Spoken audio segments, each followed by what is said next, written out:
I want to clear up some things in the Laken Snelling case. First, these photos right here, I have seen videos going around social media saying that they're from a wedding, that she apparently got married and is divorced.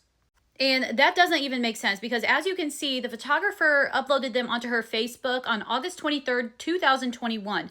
So Laken would have been 17 years old, probably a junior in high school. If I had to guess, I would say this has something to do with the school, maybe a dance or something. But you will notice that Laken is the only girl in a white dress, and she's front and center in all of the pictures.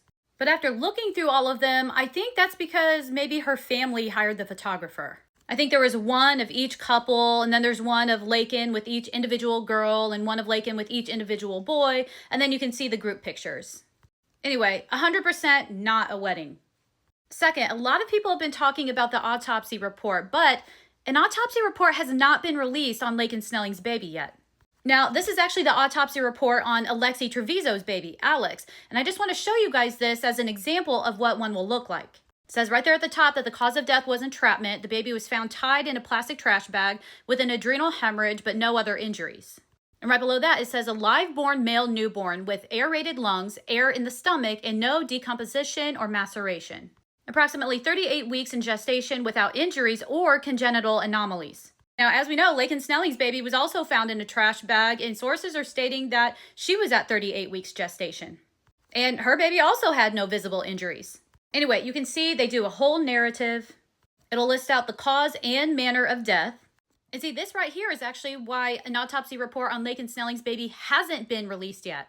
Because as we know from the coroner's press release, it says preliminary autopsy has been completed, but the findings are inconclusive. Extensive microscopic analyses are essential to determine the cause and manner of death. I don't know if people are thinking that this was an autopsy report, but this is just a press release.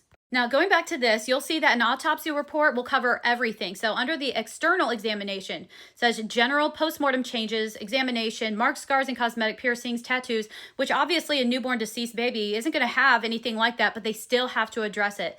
Medical intervention, evidence of injuries. And then internal examination, general, body cavity, central nervous system, neck, cardiovascular system, respiratory system, hepatobiliary system, GI system, genitourinary system. I mean, they cover every single thing.